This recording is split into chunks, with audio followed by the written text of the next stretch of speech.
Will call on you when it's your turn to speak, and staff will unmute your microphone at that time.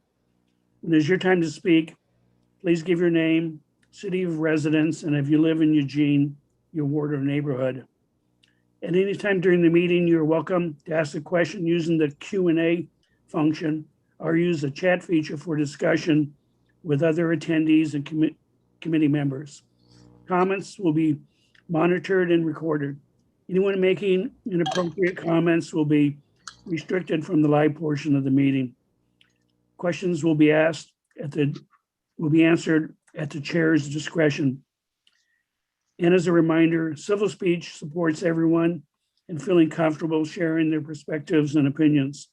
Let's give one another respect and courtesy. Lee, you're on mute.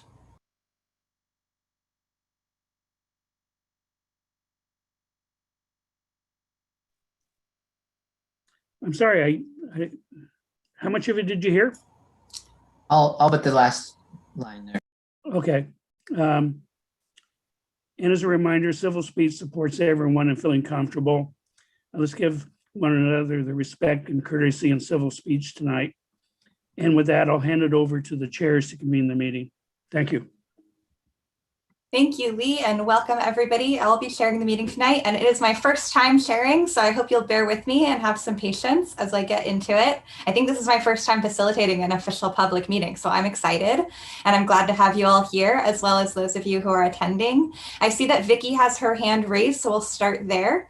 So if you could unmute Vicky, please, staff, that would be great.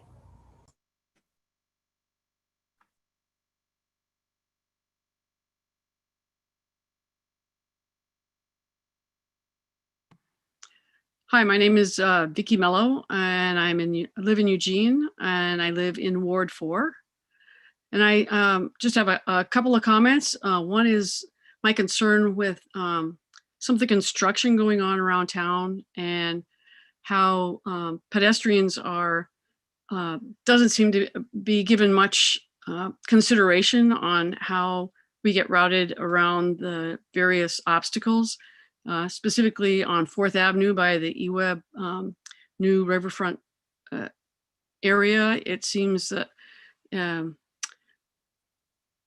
pedestrians are just challenged, and even riding a bike with some of the way the pavement has some pretty deep drops in it, actually merge with the cars there. So I know that's always been a challenge, but I guess I just wanted to say that still is challenging, and I would appreciate if there would be some way to be able to change things so it's easier for us to get around.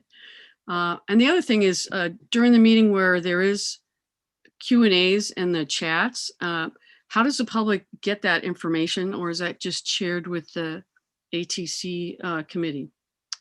So those are my 2 comments. Thanks.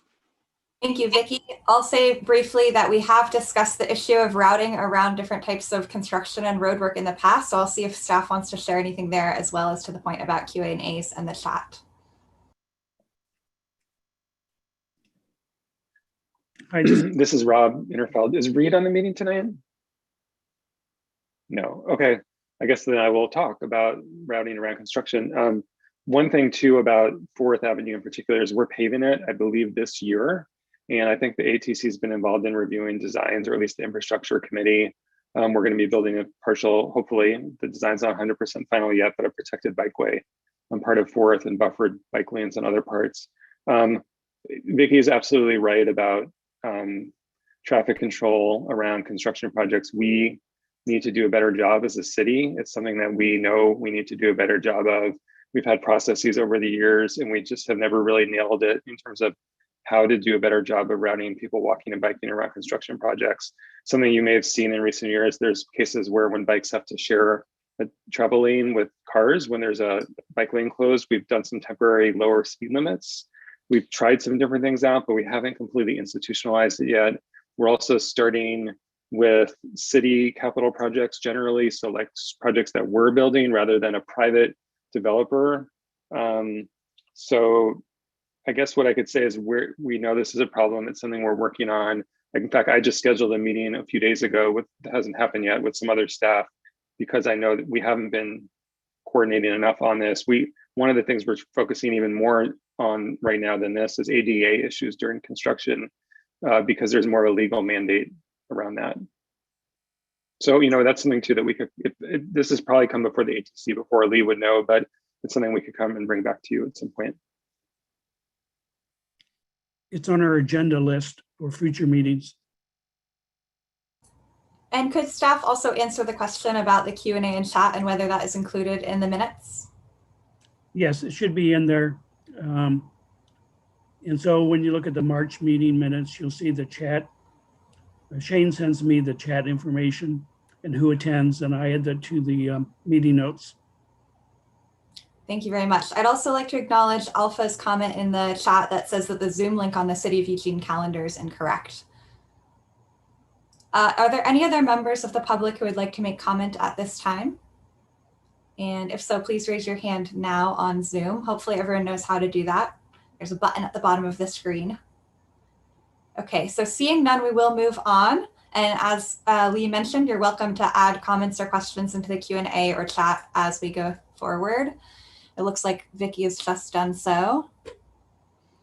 I'll just read that comment now. Hilliard by Elkhorn Brewing is very scary for bikes traveling north, a road I will not bike until the construction is complete. Hard to merge with fast autos. So thank you for that comment, Vicky.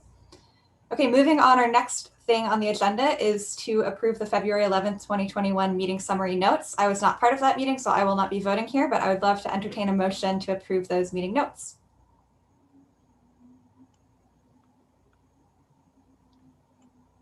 So move. And do we have a second? I'll second. Looks like Julie's trying to second. Wonderful, thank you. All in favor, please give a thumbs up, or if you're not on video, you could say aye. Okay, wonderful. And does anyone not approve? Please say so now. Okay. Seeing none, we're going to approve the meeting notes for the February 11th meeting and move on. Thank you. So the next topic is transportation funding, and that will be presented by Rob Innerfeld.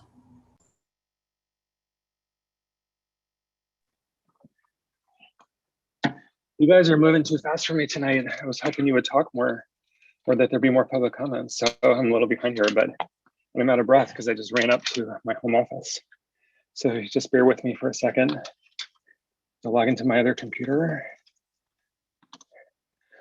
Before I start talking, one thing I want to say is, or before I start my presentation, that I'm happy to come back. So I might not cover everything that you all want me to tonight, but we could definitely schedule more times for me to come back. So let me see here. I have to join from my computer, the Zoom meeting. So it'll just take a moment. Then I can share my screen.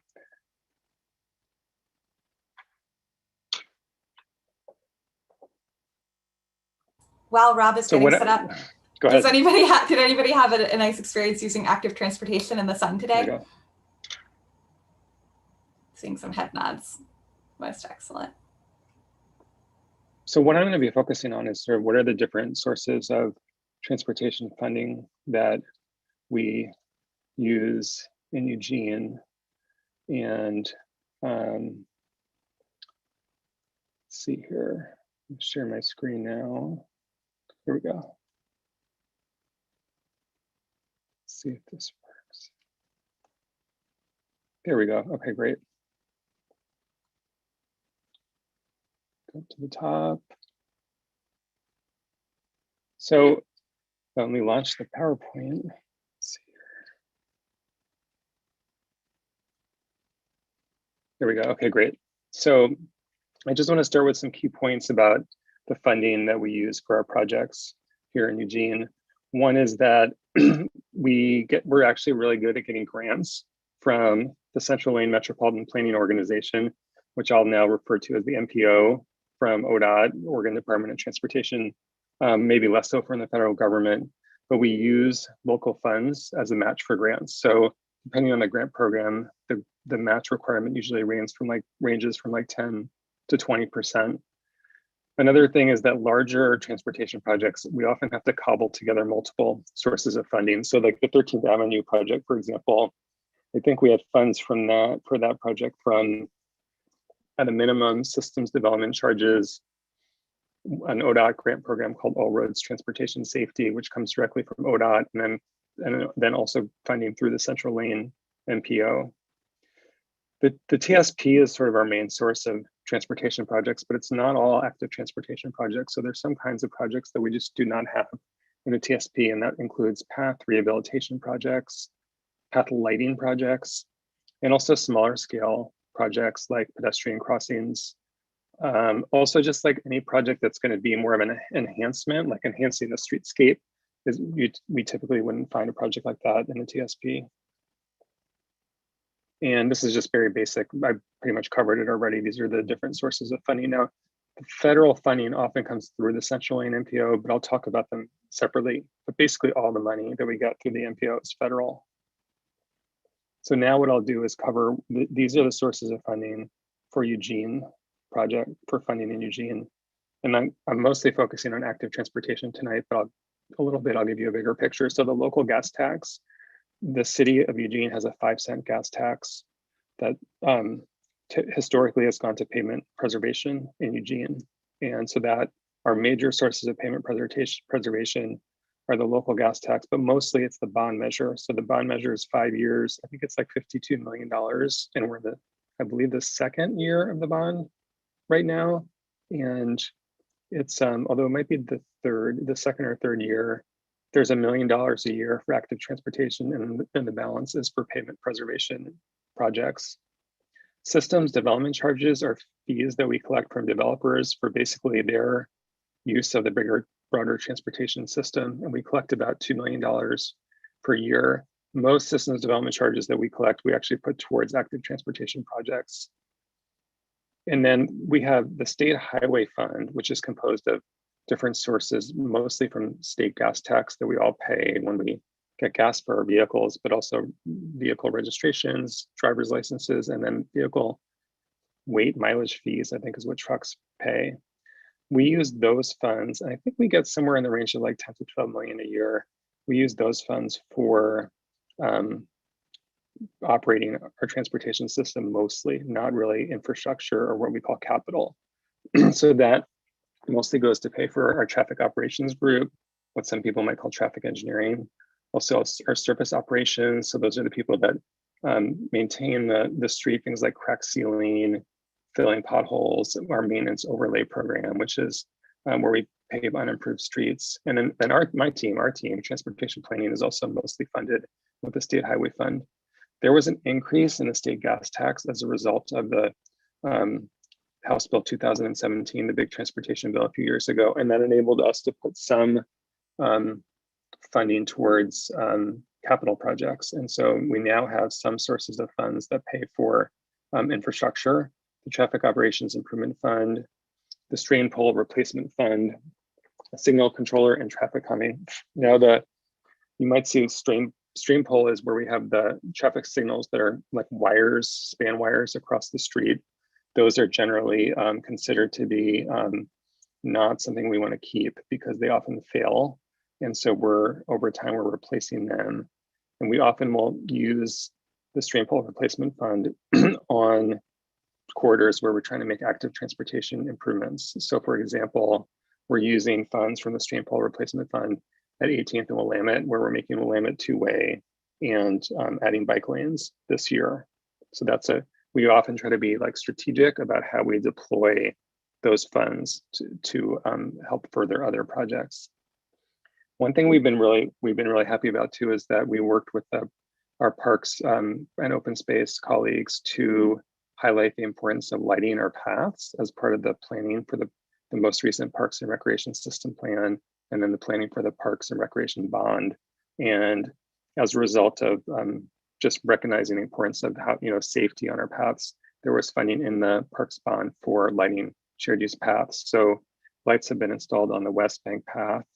I think they're just about being turned on around now. And then other paths that are going to have sections lighted over the next few years are the Fern Ridge path, the Amazon path in South Eugene, And then this year we'll be doing the South Bank path. So from the Frohnmeyer Bridge to the downtown riverfront, in between those two, we'll be adding lighting there as part of rehabilitating that path. Then through the Central Lane MPO, we typically program these funds on a 3-year cycle. And Sue has a question. Do you want to just go ahead and ask it? And folks, feel free to ask questions as they go along. Yeah, I was just wondering whether those pots of money allocations of the state highway fund, are those constrained to be used for those things, or is that just a decision locally we've made that that's what it's going to go to? The constraint on those funds is that they have to be spent within the street right of way. That's a constitutional restriction within Oregon on those funds. Does that make sense? Well, but it doesn't have to be used just for whatever the strain pole replace, whatever. Right, those exactly. Okay. Right, that was like a decision that was made by the city, correct? So are there any other questions at this point? I'd rather people just ask them rather than put them in the chat, if that's okay. Okay, I'll keep going. So through the MPO, we program on 3-year cycles. So the numbers you're seeing here are the funding from the last 3-year cycle that we went through, and they're rounded. But the main source of funding through the MPO is called the Surface Transportation Block Grant. It's extremely flexible. I guess one thing I would say is that bicycle projects, we can do like neighborhood greenways with that funding, but otherwise the funds are supposed to be used on arterial and collector streets. But if it's a neighborhood greenway, I think on a local street would probably be okay. Cmac, congestion mitigation, and air quality is another significant source of funding. We didn't used to be eligible for these funds, and then a few years ago, ODOT made our MPO in the Salem area eligible. So that's been great to have that additional source of funding available, and we mostly in our area that's used to pay for active transportation projects, but it could also be used for other projects that reduce air pollution. And then the Transportation Alternatives Program, that's pretty small. It's about 700,000 over the 3-year period. And there was a decision made to just put those funds mostly towards the safe routes to school programs in our 3 school districts, and to a great extent paying for the staff coordinators. But I think maybe some additional interns that help their work. There's only about $25,000 left over from that. We typically, though, we go through a funding process where we kind of bundle the funds together and the jurisdictions apply, and then we kind of figure out which projects should get funded with which programs. The Cmac, I think, has a higher match requirement. Eugene usually ends up taking on more of those than the other jurisdictions because we have the ability to put more match towards our projects. There's also one from the COVID relief bill that passed Congress in December. Our MPO is receiving $2 million from that. And later, if people are interested, I could talk with you about how we're planning to what we're planning to apply for. Andrea just asked a question in the chat. I will ask it. Will there be additional COVID funds available with the new relief bill? I'm not sure. I haven't heard of that there are, but I don't know. That's a good question. Definitely transit will be getting more funding in the relief bill. I think Lane Transit Districts has already received, Andrew would know, but I think they've received $42 million so far. Now, obviously, they've probably been even more impacted than we have. I think Eugene, I can look it up when I'm done with my presentation, but I just received information today about how much our state gas tax share has gone down due to COVID. So then there's competitive grant programs that we can apply for. Before you move on, Rob, Sue has a question as well. Sure. I was just going to clarify, when you say we decide among these different things, which Right. we is this? Is that City of Eugene, or is it with all the different groups of the MPO, or who's deciding? So we, in the last round of funding, the city put forward a bunch of projects. We applied for grants like Oakway Protected Bike Lanes and Lincoln Street Protected Bike Lane, and I can't remember. I can go through the list if you want. So we applied for a bunch of projects, and then we get together with the staff from the other agencies, and we look at all the projects that the different jurisdictions have applied for, and we come to agreement about which ones to fund with the funding that's available. And then once we figure out, say there's like $12 million, there was like $19 million available through that 3-year cycle with the MPO. So we agreed collectively with the staff from the other agencies, like this is what we're going to propose to the Metropolitan Policy Committee, which is the policy board for the MPO. And then as part of that, I don't know if we did it before or after MPC approved, then we kind of collectively decided which of these projects are going to get funded with the 19 million, like which will get funded from STBG, which will get funded from Cmac. Does that make sense? Sort of. And I'll tell you, like most of the projects that get funded through the MPO are either active transportation projects, street preservation, seismic bridge projects, or transit projects. It's pretty rare that there's any kind of other sorts of roadway projects, maybe some safety projects occasionally that get funded through the MPO. So these are the competitive grant programs that we apply for. The state ones are probably more important because we're much better at getting those funds, and they're probably less competitive than the federal. And I'll talk the transit ones, I'll explain why I put them here. So the Safer to School grant program, that was created out of House Bill 2017. And there have been 2 rounds of funding so far. I think it's $10 million a year statewide, and then ramping up to 15 around 2022 or so. And the first round, we had a dispersed project funded that had improvements at a bunch of different schools in Bethel and Eugene. And then the latest round, we received 2 grants. We were successful with both. One is to enhance a couple of pedestrian crossings in Bethel and Royal and on Danabo. And then the other one is to build a pedestrian and bicycle facility on Howard Avenue in the River Road neighborhood. All Roads Transportation Safety is a safety grant program. The reason it's called All Roads is because historically ODOT used these federal transportation safety funds just to build safety projects on their facilities. And then at some point, the federal government said, no, you need to share these funds with local governments based on where the biggest safety issues are. So then they called it All Roads after that. And we've been really successful with that grant program too. Besides 13th Avenue, it's paid for. We're going to be doing, I guess you could sort of call it a road diet on Martin Luther King Jr. Boulevard in a couple of years, where we take the outer lanes and make them bat lanes, bus and turn lanes for buses, and then we'll be adding some pedestrian crossing and lighting enhancements to that street. Yeah, I could go through the list, but there's a bunch of these arts, or we call it arts grant projects funded around Eugene. In fact, this year we're building a protected intersection. It's our first one in Eugene, protected for bikes, at the intersection of River Road with Irving and Hunsaker in the Santa Clara neighborhood.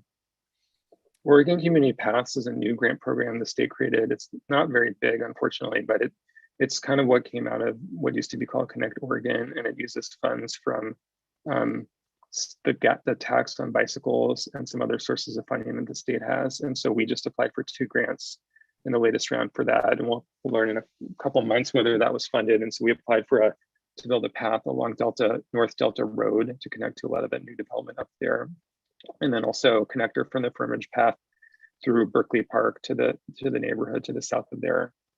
And I think that grant program is going to get a lot bigger in the next ODOT State Transportation Improvement Program, known as the STIP.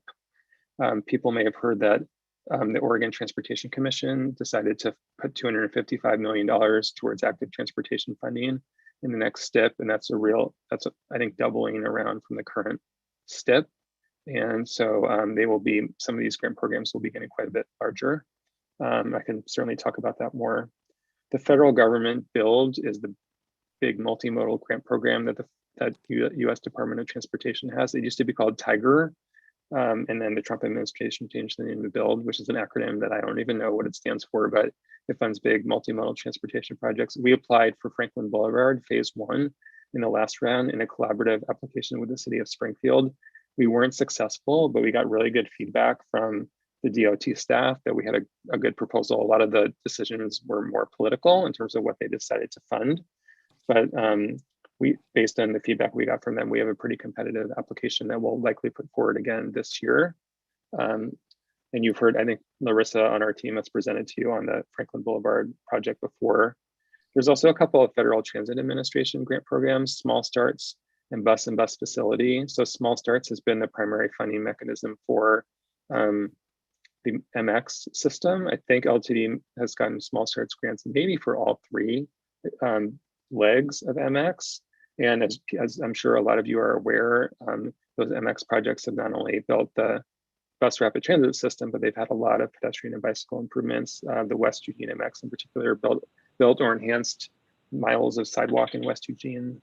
Yeah, Rob, I was just going to say, I think the first two legs were earmarks actually, and then earmarks went away and small starts came out of the fact that there were no more earmarks. And you're correct. I'll just note, like, only like 50% of the money in West Eugene MX actually went to like transit stuff. LTD built miles of sidewalks and dozens of ADA ramps and things that really improved the community for a lot of people who don't even ride transit. Right, absolutely. Bus and Bus Facilities, a grant program, and Andrew may know more about this than I do, but it can pay for new buses, but it can also pay for like small scale bus rapid transit projects. I don't think LTD's ever applied for that kind of a project through this program. It could also pay for like new bus stations, but it's another good grant program that may get bigger under the new administration. And I don't know. I think it would be great if LTD could talk more at some point, not now necessarily, but just about thinking about it more ahead of time, like if that program gets bigger, because in the past it did fund a lot of corridor projects. And Karen just put the name that the acronym stands for BUILD in the chat. So there's those grant programs. Also, Congress is talking about bringing back earmarks. So that's another possibility. I can tell you that some of the projects we've talked about at the city of Eugene of putting forward through earmarks is when the Congress actually writes the specific projects into the grant. So for example, the Delta Ponds Bridge over Delta Highway received an earmark of, it might have just been like $1 million. So that was just part of how we funded that project. A few other projects that we've talked about internally in terms of putting forward are Franklin Boulevard, the next phase of the Delta Beltline project, the 2 seismic bridge retrofits, the West 11th Avenue Bridge over Amazon Creek and the Ferry Street Bridge. And if we do the West 11th Avenue Bridge, we would also fix the flooding, or try to fix it at least, of the path, Fernridge Path, where it goes under the bridge. And then we've also talked about an earmark request for probably one of the highest priority projects in the TSP, which is the pedestrian and bicycle bridge over Beltline west of River Road. So basically to connect North Eugene High School to the Santa Clara neighborhood. So that might be the end of my presentation. Oh, and then I started thinking about, well, what are some of the things we are challenged to fund? And I think I got distracted because I only wrote 2 things down, but I'm sure there's a lot more. But definitely, and again, we can talk about these at a future ATC meeting, but sidewalk is definitely something we're challenged with, is like how to build new sidewalk. And you may have heard that historically, we built a lot of sidewalk in Eugene through assessments to property owners, and that can be pretty burdensome to people. We have had low income programs in the past, I believe, but it's not politically palatable, and it's something we need to just look more closely at, is like, how do we bring sidewalk infill back? Do we want to have property owners play any role? Is there a blend between city and private contributions? Do we just do it with city funds and grant funds? Obviously, the more funding we have, the further we could stretch that. And then sidewalk repair too is another challenge. And right now, we're just limited, and we have 1 crew that does sidewalk repair, and we have to pay for that crew. So it's a funding issue. And we often will offer to the private property owners that we usually charge less than if they hired a contractor.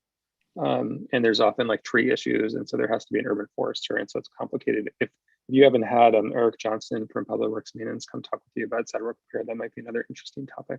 So I think that's all I got. So I'm going to stop sharing my screen. But I'd be happy to take any questions that you have. And if there's things, that I didn't cover tonight that you were looking for me to cover, let me know. Wonderful, thank you. Let's start with ATC members, and then there's also a question in the chat from one of our attendees, but let's start with the ATC members, and I'll try and go in the order that you're raising your hands, but it seems like they're moving around on my Zoom screen, so I'm not sure if it's going to be perfect. So let's start with Sue. Yes. Yeah, I guess my overall question is, so much of this is dependent on various grants and stuff. Can you predict what you're going to be able to build? I mean, like if, for instance, say council told you, we have these highest priority projects of the TSP and we want you to build them within 5 years. Could you, with any assurance, do that? I mean, it seems like it's out of your control. Right. Well, hang on a second. I mean, part of the challenge is like we've already programmed out several years with a lot of the grant projects. So for example, a lot of some of the funds we've programmed out because we're using the funding for match to grant programs. So especially for the All Roads Transportation Safety grant programs. Systems development charges is one where we probably have the most funding available. I can tell you that I'm just looking, I have a spreadsheet where we track these things. And so like right now we have out through the end of FY25. So, FY22 starts in July 1st. So through the end of FY25, we have probably over $6 million of unprogrammed systems development charges, just for example. So we do have some funding at our disposal. Each capital project only has so much systems development charge eligibility. Bicycle and pedestrian projects tend to have between 40 and 100% eligibility. So they do, whereas some other kinds of transportation projects, it's lower. I could get into how we determine that at some point, but it's kind of complicated.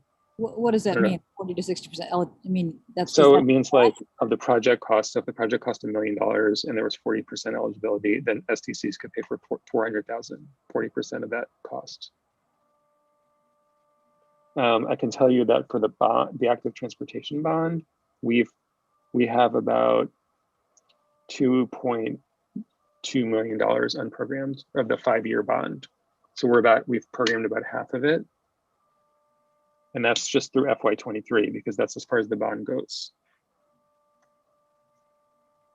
Those are probably the two biggest sources of active transportation funding that the city has at its disposal are those two, the bond and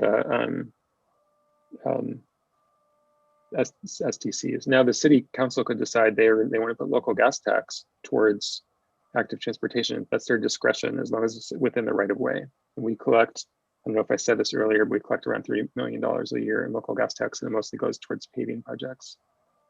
The other thing I'll just say is like we do a lot of pedestrian enhancements on our paving projects that we don't pay for out of all the funding sources that I went through today. So for example, if people have seen all the curb extensions that we built on 19th Avenue last year as part of the paving project there, that was fully paid for by the paving program because to a great extent, it helps make our ADA, the curb ramps, it's easier to build them when we build bump outs.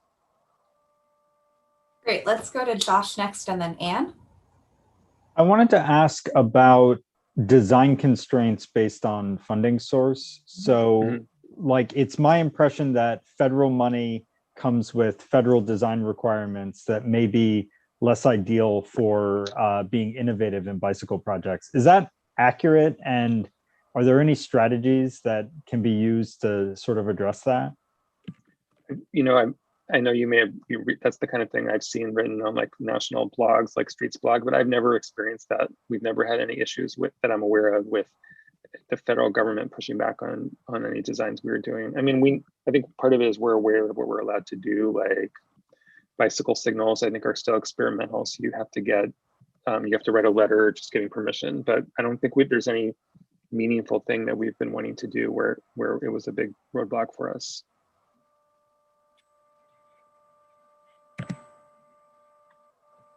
Did I answer your question, Josh? I think mostly, yeah. Okay. I'm up. Thanks, Rob, for the presentation. I'm curious about the sidewalks. So it's one of my favorite parts of active transportation, and I definitely appreciate if the committee could maybe take you up on the offer of having the sidewalks folks come in and talk more fully with us all. But I was curious, just on a big point, if the city had ever considered a point of sale strategy, for example. So, as you said, I mean, it can be really expensive to ask all homeowners, for example, to pay for the sidewalk, but there's been at least one article that I know of written about a potential point of sale. And so that's a time when, there's a big amount of money moving around and potentially either for the seller or the buyer to repair the sidewalk at that moment. It doesn't solve everything at once, but over, you know, many decades or many years at least could certainly at least help improve. Are you suggesting that for sidewalk repair or for sidewalk infill or both? It could be both. Okay, that's a good idea. I mean, I'll bring it up with my colleagues. I mean, honestly, like I feel like we have some policy work we need to do around sidewalks, and just like we haven't really proposed to the city council, like this is what it would take to fully address sidewalks. And I feel like it's our duty to do that. And so it's just something that we've had, you know, been kicking down the road a bit over the last several years. I'll pop a link in the chat if you're curious about more. Actually, of that. could you, yeah, that would be great. Or you could just email me, but that would be great. Okay, thanks. I appreciate it. Yep. Okay, so I think we're going to go to Mary next, and then Julie had her hand up in real time, and then we'll go back to those of you raising your Zoom hands. Hi, Rob. Thanks for the information. And what I'm wondering is, I feel like I need some point of comparison in order to make sense of it.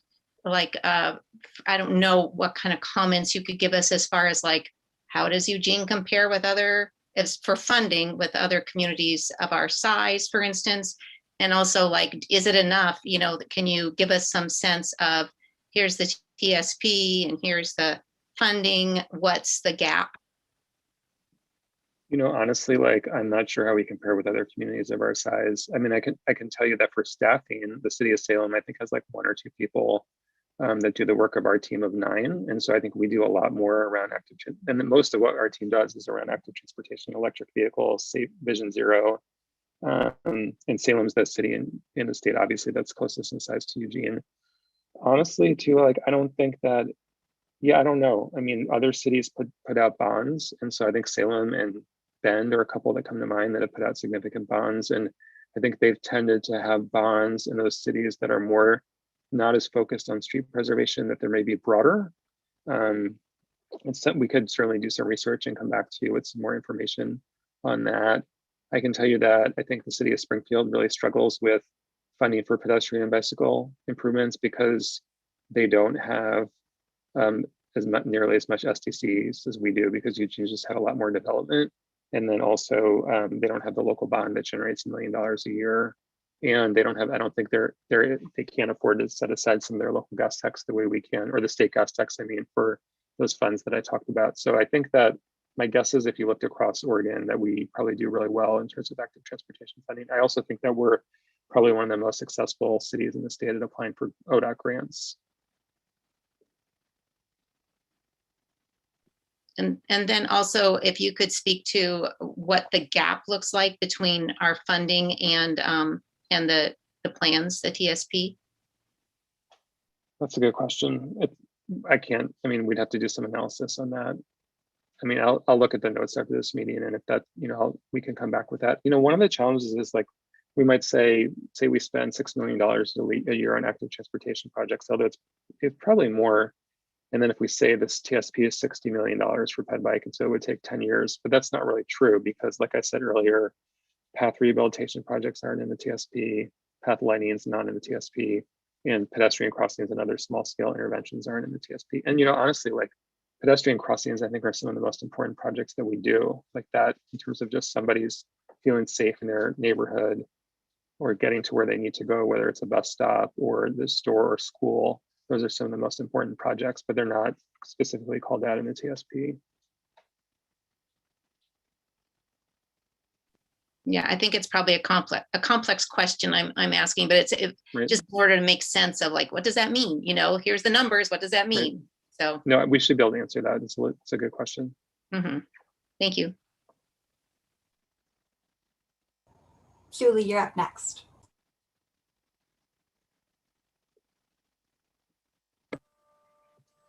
Okay, so I have Rob. Thank you for the presentation, and I think I understand it slightly better than I did before. But I think the difficulty with the funding question for those of us that don't come from a planning background is we look at things in terms of functions. So the function of having safe sidewalks, the function of repairing, you know, pedestrian things, the function of putting in infrastructure, the function of having the safe routes to school program. How much do those things cost on an annual basis? and where does the money come from? And I recognize when you're talking about capital projects, that fluctuates from year to year, based on the projects that we have. But obviously, if there was a bigger funding stream, we're able to do more projects per year. So in a way, my question also reflects sort of Mary's interest too, is if we were to do these things in the way that would actually meet the transportation plan and the climate change goals that the city has, what would that cost? What funding is currently pointed at that function or could be pointed at that function? And what streams could possibly be diverted or be advocated for by the citizenry? So as we're going to discuss, as we're doing a little bit later this evening, the Sustainability Commission is coming up with a series of different funding sources because there's just not adequate funding for the projects that they have. And I think that some of us feel sort of the same, is that, there's a frustration that while the city you've been tremendously creating, cobbling all these grants together, it's like, hey, wait a minute. Hey, we want more funding. Right.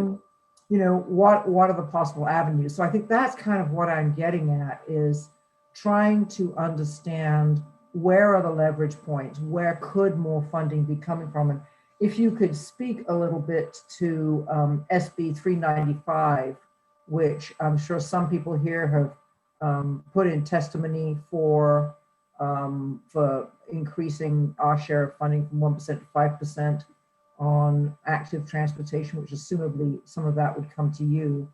And I'm curious how the city has been advocating for that bill. I'm going to turn my video off for a second, but I'll be talking to you. Okay, so first of all, I'll start with SB 395. So that would increase the set aside from the state highway fund from 1% to 5%. And so that could mean that there's more funding available to local communities for grants, like some of the grant programs I talked about earlier from ODOT.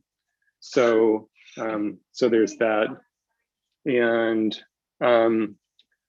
we haven't done an analysis to see like how much would that generate for Eugene. I can tell you, I think ODOT spends most of their state gas tax funds currently, which is just 1% on funding for their facilities, but it's a decision that the Oregon Transportation Commission makes, and they could decide to put more of the funding towards grants. So, I mean, I think it's a good bill and the city will probably support it. It also has requirements around if with funding that communities get and ODOT gets from the state highway fund, there's more requirements around having to install pedestrian and bicycle facilities as part of paving projects. That probably wouldn't affect Eugene because we don't use state funding to pay for paving projects. In terms of your other questions about what would it take to do those things, I mean, I can come back to talk about that, but you're asking about what are the leverage points. I can talk about that now. So I already talked with you about how and just to be clear, I'm not recommending that we put our 5-cent gas tax towards active transportation. I'm just saying that it's the city council's discretion. There's a 5-cent local gas tax. Historically, it's paid for pavement preservation. Legally, it has to be spent within the street right away.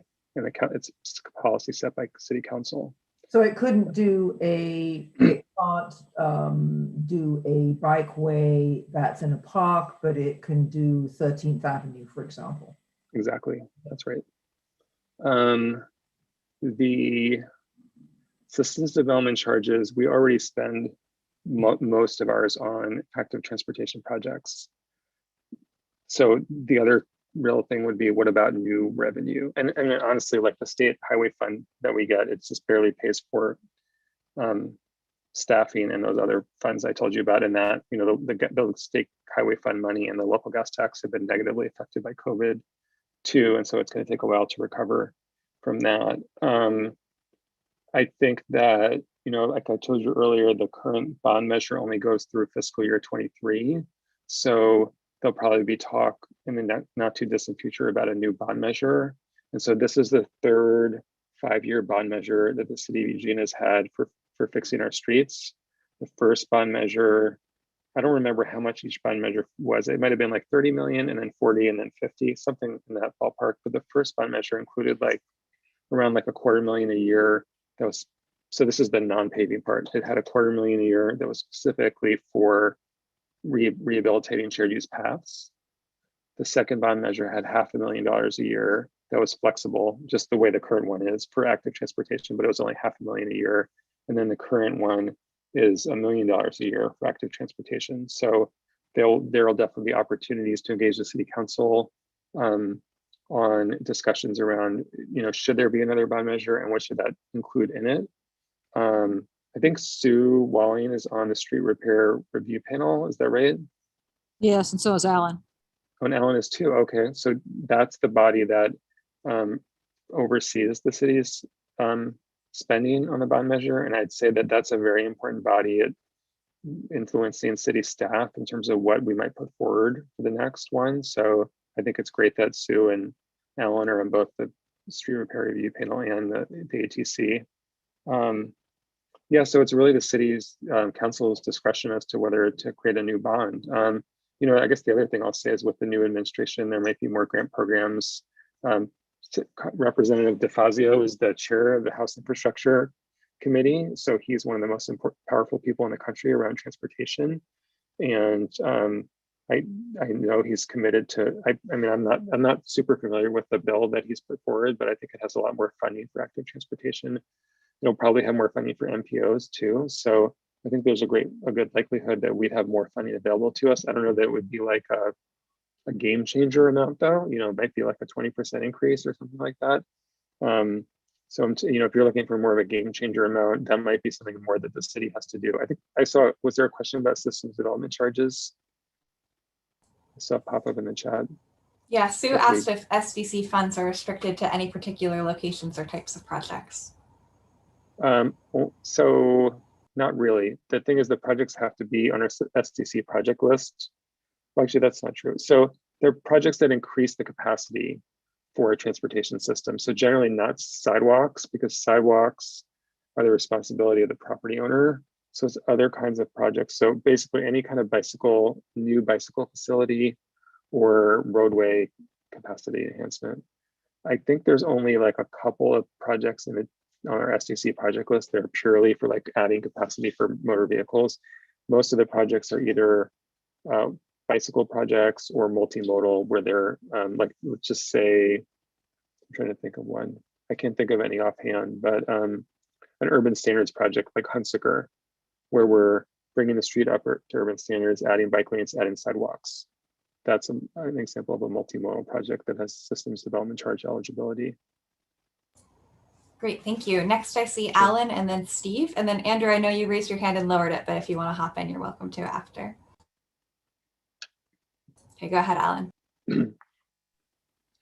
Yeah, Rob, it's kind of phenomenal, all the work that your team does. And I know that there are a lot of projects out there that have taken many more years than you originally expected. I mean, a couple that come to mind are the Northeast Livable Streets and of course, Willamette Street and many others. And I'm wondering if there are other things that are constraining your staff to be able to deliver some of the projects in addition to funding, or is the funding what's needed to be able to hire more staff to get projects done more quickly? Right. I mean, mostly it's funding. We have had turnover on our engineering team, so that does, create some challenges, but we're committed to delivering the projects. And I would say that we don't let that stand in our way. Like, we're trying to keep all the projects on track. But there has been turnover, and I can't say it hasn't had an impact, so I think, South of Willamette Street might be an example of a project that we might have been able to do a little sooner without the staff turnover, but for the most part, it's funding.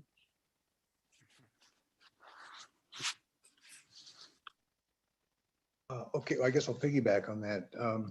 Rob, it's mind-blowing to see the complexity of projects that you always have going and the complexity of revenue sources that you have to go find to get it done. It's amazing. I'm also really aware that with CAP 2.0 and other things, you're also charged with a whole bunch of more strategic thinking work that probably is not that you can't fund with capital money. Things like, thinking about how to measure greenhouse gas emissions, or how to, are we measuring bike and ped movements the right way, or how should we be thinking about electrification and charging in the right way? And I know those things take a lot of energy and time. I'm wondering, I know that a decade ago, the city partnered effectively with the university to do some projects around the EMX and around EV charging. And the university is extremely good at getting funds from sources like Robert Wood Johnson Foundation, et cetera, to do some of that legwork and thinking. So I'm just wondering if there's an opportunity at this point, when there's so much strategic work to do, to go back to that source. Yeah, I mean, honestly, I think that often with the university, we have to bring funding to the table. So it may not be that we have to fully fund it. Sometimes they have access to grants. I mean, we're open to working with the university, and maybe there's more that we can do. We hire interns from the university, and so we appreciate having students available.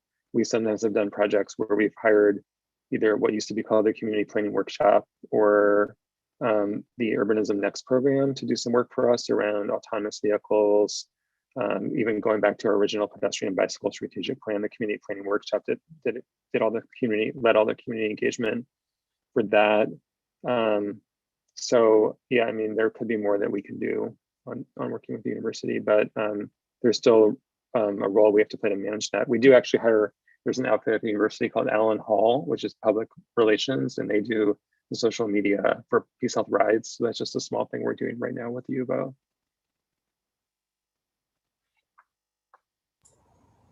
Excellent. I'll give a moment for any other ATC members who might have a question who haven't raised their hands yet. And then we do have a question in the Q&A that I'd like to have answered as well.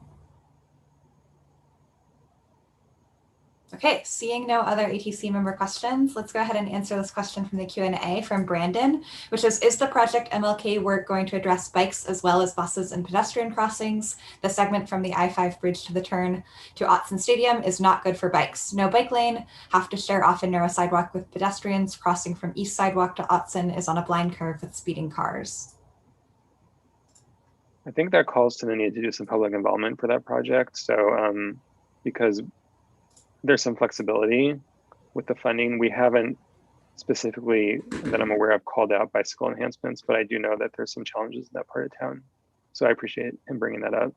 And well, that's just a good note that to do some public outreach for that project, which is still few years out. Too, if I can add on, I think that's kind of wrapped up a lot in the discussion we've been having with Moving Ahead, which is a partnership between LTD and the city of Eugene. And the city has kind of advanced some of the investments talked about in Moving Ahead on MLK, but kind of the full vision of more than what the city's got funding for. There hasn't been a decision made about that, and the city and LTD are still figuring out if that's the right level of investment for there. And the city's kind of moved ahead without waiting. But I think that there's a good opportunity actually to continue to weigh in on that. And some of that public engagement, I think, was done in Moving Ahead. And maybe there's more to do. But Martin Luther King Jr. Boulevard was one of the corridors that had a lot of support and not a lot of people saying that was a bad idea. So, I viewed that really positively in the public involvement we did do. Right. And it's kind of a win-win project because there's a lot of bad driving behavior out there because there's just not that much traffic volume, but there's 2 lanes each way. And so a lot of weaving and racing. And so that's why we got a safety grant to pay for it, not a transit grant to pay for the bulk of making that change. So yeah, just to reiterate, I'd be happy to come back even, as long as I'm available next month, as soon as next month. And I thought there were some good questions about, I think from Julie and Mary in particular, about, what gaps are there, like in terms of meeting the full build out of the TSP ped bike projects and the city's climate goals. And I guess the last thing I'll say is that one thing that's challenging is, and this relates to the Climate Action Plan 2.0, is that we don't know. There's not good science out there around, like, when you build a project, are you going to get the climate benefit that you're hoping to get, or the bike ridership, for example. And so, if people are aware of resources out there along those lines, we'd be happy to look into them, but we don't have like a good modeling tool for that. I do believe that it's really about not just building individual facilities, but it's about building the network. So just building the protected bikeway on 13th, that may have a certain amount of benefit, but then as we build like High Street, 8th Avenue, Lincoln Street, then tie that into the path system, River Road, then you really start to build that out, and we can start, I think we'll start to see more benefits. Wonderful, thank you. Our next item Sure. kind of is along these same lines, but we do have 3 more minutes left before we finish our transportation funding section. So if anyone has any additional questions or hasn't had an opportunity to speak yet, the floor is open.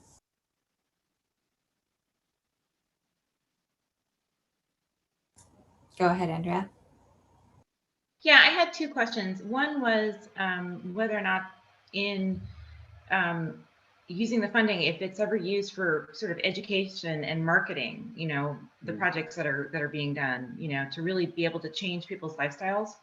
And the other question I had was, I went to an AARP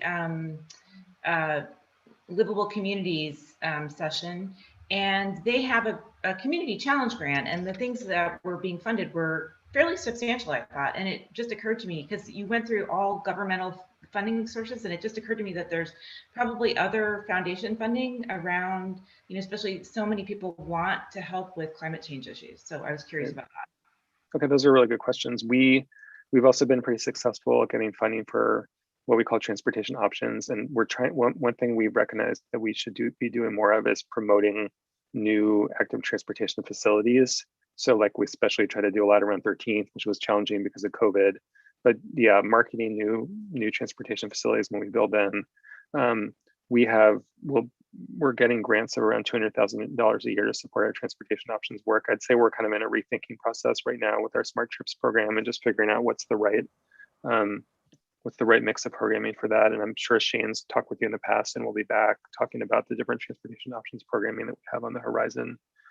Yeah, the AARP grant, Shane and I talked about whether we should apply for funding for a path etiquette program for that grant, which is, I don't remember what the range of those are, but I think they're relatively small. And Shane, just based on what they funded last time, he just didn't think it was a good fit. So we won't be applying this round. I mean, and honestly, like we have the funding where we can deliver that path etiquette program. We have this funding for our staff. I think a lot of the communities that apply for those grants are much more under-resourced than we are.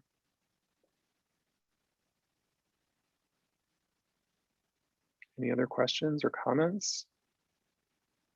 I'll probably just be watching for a little bit before I have another neighborhood meeting tonight, so with Northeast neighbors. So I'll just be lurking a little bit with my camera off until I leave. So have a good rest of your meeting.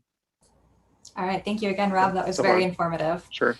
Lots to think about in terms of transportation funding, which segues wonderfully into our next topic, which is letter of support for Sustainability Commission's proposal for the Eugene Climate Action Fund. So just a little bit more background. I think we all shared it with you via email, but myself, Dan, and Sue met with the chair of the Sustainability Commission to talk a little bit about collaboration between the two groups. And they put together this proposal to go to City Council to talk about funding options for how to make some of the goals in the climate action plan happen.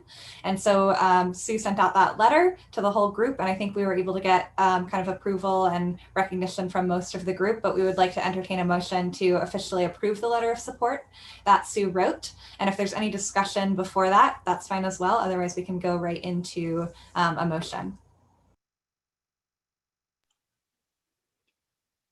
I'll move to accept and support the letter. And can I get a second? Second. Great, wonderful. I think before we go ahead and do the full vote, I'd love to ask if anyone has any other questions or wants to do any deliberations. I see Josh has a hand up, as well as Andrew. Go ahead, Josh. Yeah, sorry my camera's not on. My connection's pretty poor at the moment. I just want to thank Sue for writing the letter in the way that she did. One of my concerns with the Sustainability Commission's proposal was the focus on EVs, and I don't know that that helps us as an active transportation committee as much as we would like. Electric vehicles are great, but they also don't solve the issue of vehicles on the road and everything that comes with that congestion. So I like the way Sue wrote this letter, to focus on the active transportation portion of it. Thank you. Let's have Andrew next, and then Mary, and then Sue. I was just going to say, I appreciate this, and I appreciate that we're working with the Sustainability Commission on funding, because as we heard from Rob, we know that the city actually spends a lot more than comparable cities. It's clearly not enough to help us meet our goals.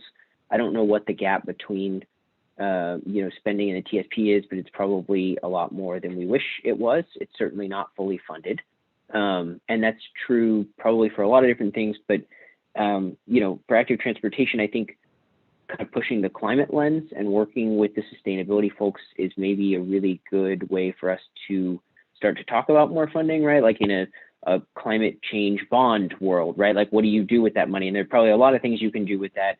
But one of our goals locally is to triple our mode share for people walking, biking, and taking transit. So a lot of that money would probably naturally need to go to making that happen, whatever that looks like.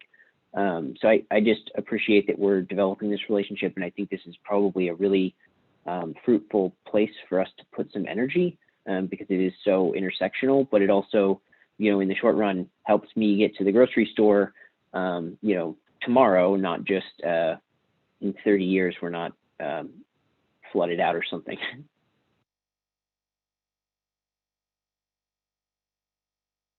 Go ahead, Mary.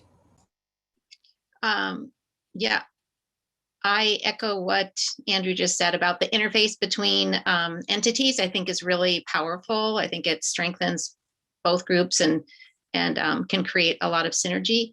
And I also just wanted to comment quickly that first I thought, oh, maybe it's a little too long, the letter, which I really appreciate you guys meeting with them and Sue writing.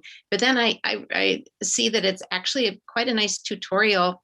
I mean, I feel like I learned some things that gave a good overview of things. And so even though it's a little sort of lengthier than I would normally look for, I thought, oh, I think it's got some really good information. So I just wanted to make that comment. Thank you. Wonderful. Go ahead, Sue. Yeah, I was just going to say, we had gotten some comments, like Alan suggested mentioning, including Vision Zero, and Steve had suggested changing a couple of words. And I'm open to doing that if you want to, or we can just go as it is. I don't either, whatever you guys want. I think I'm open to it being changed too, although I think it would be great to approve it altogether while we're meeting. So I don't know logistically how we would go about that. If it would be appropriate to approve it with those revisions, I think we need to discuss exactly what they would be and then make them. So if someone has a strong opinion about whether those revisions need to be made, please speak. Otherwise, I think personally, I would say it'd be simpler just to proceed with it as is. If it's appropriate to amend the my motion, I would amend it to say that I would feel comfortable with this subcommittee making whatever wordsmithing changes, minor wordsmithing changes they feel are appropriate before finalizing the letter, and that I don't need to see it again after they do. Okay, and I forgot who seconded, but whoever did, would you second that motion as well? Okay, excellent, Andrew. And then Alan, I see your hand. Well, yeah, I was just going to iterate. I think it is important to include Vision Zero because that's a policy around safety and also economic development, because often those things are forgotten, and those are really important reasons to fund the TSP. Okay, great. Well, it sounds like we now have a slightly more flexible motion where we're voting to approve the letter with some additional wordsmithing by that subcommittee. So if we're ready to vote on that, everyone who would like to approve that motion, please raise your thumb or say aye if you're not on video. Aye. Excellent, thank you. And if anyone opposes the motion, please say so or use your thumb to indicate that now. Okay, I'm scrolling through, I don't see any. So that will pass. Thank you all, and we will move forward. And thank you again to Sue for taking the time to write that. So our next item is the electric vehicle strategy for e-bikes, and that is going to be presented by Logan and Karen. Thanks, Grace. So I am going to give you all sort of some background information on the electric vehicle strategy before Karen jumps in, discussing the e-bike component, because it's certainly a broad document. It's essentially a list of 26 action items, all geared towards the goal of 50% electrification by 2030 and 90% by 2050, which is a fairly ambitious goal, as I'm sure many of you recognize.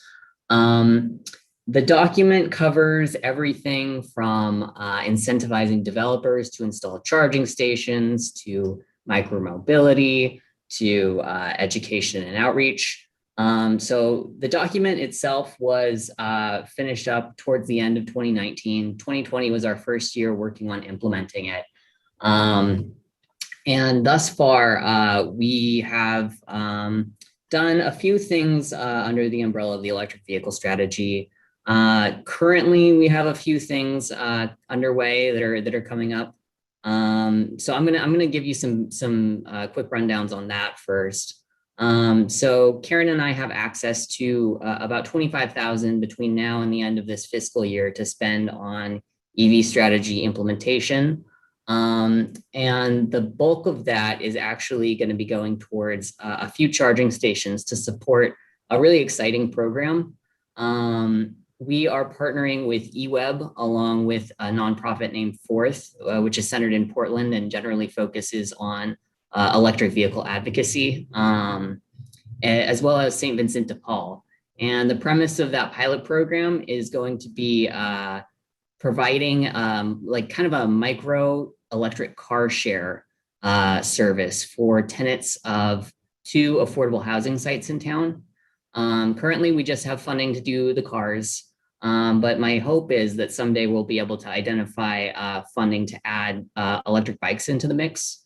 So that's an exciting thing that's in development. The program's in development, but we've at this point identified a couple of likely candidate sites. One being a development on River Road that's underway right now. I want to say it's called Iris Place. It's near River Road in Maynard, if anyone knows where that is. And then the second development is probably going to be Bascom Village, which is up off of Coburg a bit more towards Costco, if any of you can mentally picture that area. So like I said, currently we only have cars planned for that, but if we can identify some grant funding to expand the program, I'm certainly looking for opportunities to get e-bikes in that mix. And it'll likely run for the 2 years based on the current funding information that we have.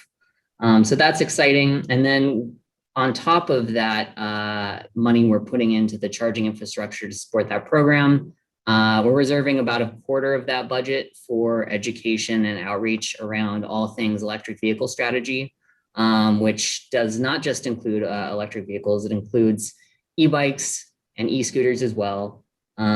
So with that sort of background information out there, I'm gonna hand it over to Karen to talk about an electric bike education workshop that we have coming up and a few other things that we've been working on. Thanks, Logan. Mm-hmm. So we have basically an e-bike workshop in the works. There's going to be 2 iterations of it, one on April 22nd for Earth Day and the other on May 4th to coincide with May's Bike Month. And it's basically going to serve as like an e-bike 101 type situation where you can learn all things e-bike that you might have questions about. It's being called Shift to E-Bikes because we are partnering with the Shift campaign, which if you are not familiar with is the city's campaign to have their marketing. It's kind of a marketing campaign to get people to shift minor behaviors that over time have a big impact climate-wise. So for this, shifting to e-bikes as opposed to gasoline consuming vehicles, that is an example of such a action. So we're partnering basically with 3 local e-bike retailers to also be present during the workshop so that they can help answer those more technical Q&A questions. And those bike shops are also offering an incentive to attendees, which is going to be $50 off of an e-bike less than $2,000 and $150 off of an e-bike more than $2,000.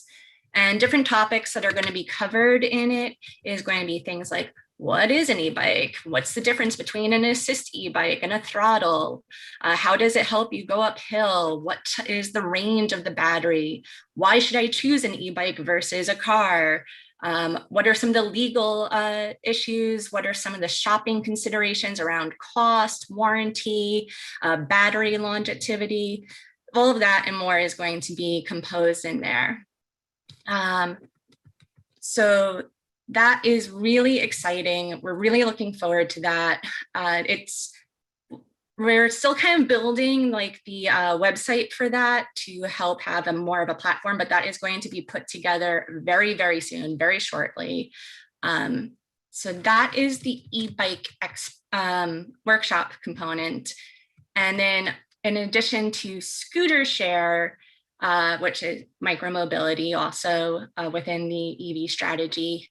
I spoke to you all last month, but some updates for you include that the administrative rule is finally beginning to climb its way through official review.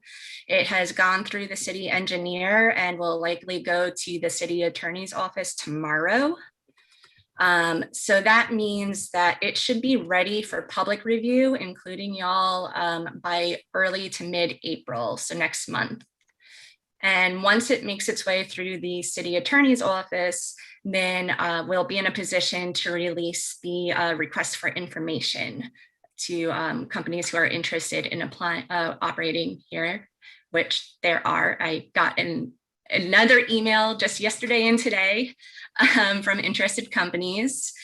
And then regarding the launch of the pilot, I had mentioned last month that there was some debate about when that could be, and we have landed with leadership's direction to continue moving forward as we have been.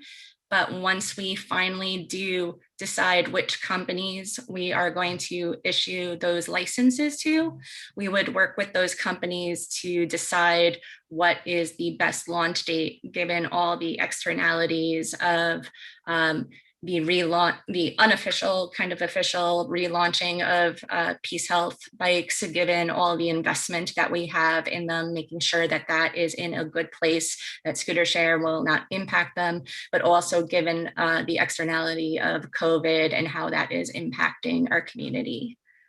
So that's some updates there. I also wanted to ask you all a question of, given the familiarity, I'm having struggling with that word, but being that you are all familiar with the scooter share program, if I was to come back to y'all next month, what is the level of information that you would need? Would you be seeking a more formalized presentation, or can we just have an informal kind of Q&A discussion around the administrative rules or whatever else in regard to the program? Let's do a quick vote with our hands so we can make it easy. So if you want a more formal presentation, please raise your hand or do a thumbs up now. And if you're comfortable with a more informal presentation, indicate in some way there now as well.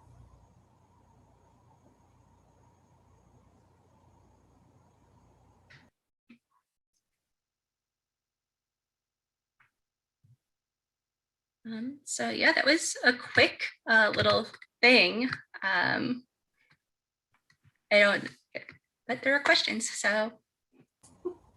Let's go ahead with Daniel and then Steve. Yeah, so I have a question about electric vehicles. So first of all, I think that given the limited funding, the electric car share in housing developments is a fantastic idea.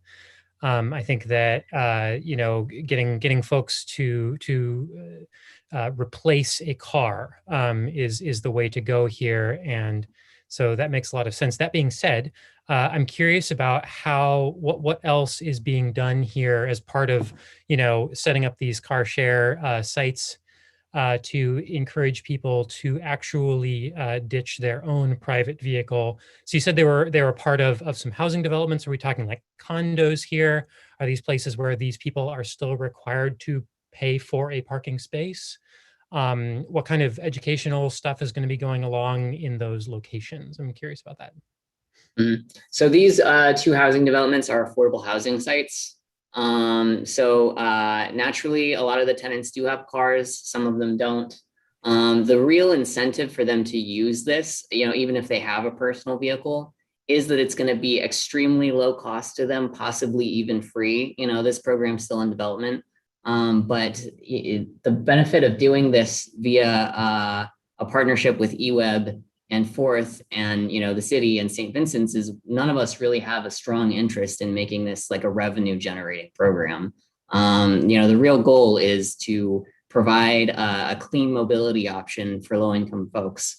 The thing with talking about electric vehicle work is so often when we talk about the EV strategy, we get the comment of, well, how does equity factor in? Because when you're talking about the cost of purchasing an electric vehicle, even a used electric vehicle, like the upfront, sort of lump sum that you need to get into one is a significant barrier for lower income people. So we think that shared electric mobility services like this are really the way to go in terms of spreading the benefits and the efforts around electric vehicles to lower income populations.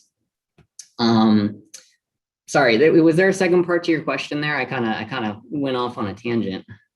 No, basically, I think you essentially covered it. Just, how are these people getting incentivized? It sounds like, the cost will be enough for them to use it sufficiently and then hopefully realize they don't need their own car anymore. And I'm remembering you asked about the education component too. So the education component, there's definitely going to be tenant outreach. St. Vincent's is very, very involved in this. I know at the very least, there's going to be sort of like a registration, like education, like at the moment where you register to participate, the platform that we're using, Wonder Mobility, the software, the app that you need to check out the cars. That's an opportunity to embed not only rules around like something like COVID safety, for example, but also educational material around how to use the charging stations, educational material around, the benefits of EVs. So really, we have a lot of flexibility in terms of what educational materials we can program into the registration process. Wonderful, thank you. It looks like next we have Steve and then Pete. Yeah, guys, I really appreciate it. I'm so enthusiastic about this. I'm really happy about the events that you're doing in May, and especially around the e-bikes. I just shared with somebody earlier today about research that Deloitte published showing how not only is the US exploding in e-bike usage, but we're far behind the rest of the world. So it's coming, and it's coming as a big wave, I believe, and it's something we're going to have to get ready for. They're going to be fast. They're going to be fast on the paths. It's going to be controversial. People are going to be afraid of them. And so the questions around etiquette and stuff on the paths are probably something we're going to have to address. And they're also very expensive, and they get stolen very often. So it may be that charging of e-bikes is less an issue than maybe security and how to maybe corral them, maybe the kind of valet e-biking that you see at events sometimes, valet parking that you see at events sometimes would be a really great project to think about. I'm just throwing all this out there because I think there's a need for a real strategic think about what is the future. And it's not just bikes either. It's three-wheeled vehicles, it's little four-wheeled pedal assist vehicles that carry freight around in cities in lieu of cars. I'll just say one more thing. Part of that research showed that people who are buying bikes, 28% of them are not trading up from a standard bike. They're trading down from a personal automobile in favor of an e-bike. So it's very exciting in terms of climate goals, and I think it's a huge area of opportunity that you guys are just grabbing onto now. Thanks.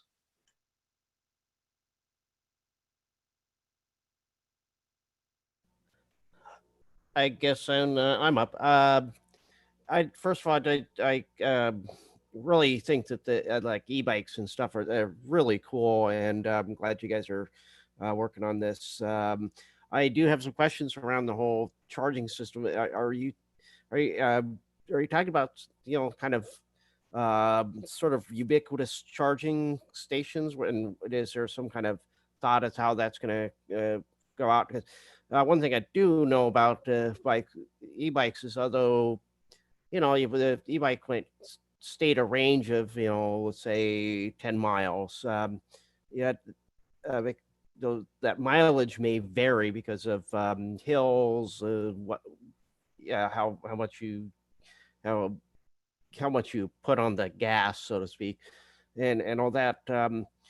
And I do share Steve's concerns about security too, but those are problems to be addressed as you build these things out. But I'm just curious about how is there a plan to build how these get built out, or are you just going to encourage like grocery stores and things to put these in? And I'm looking for more details to how that's going to be flushed out. Thanks.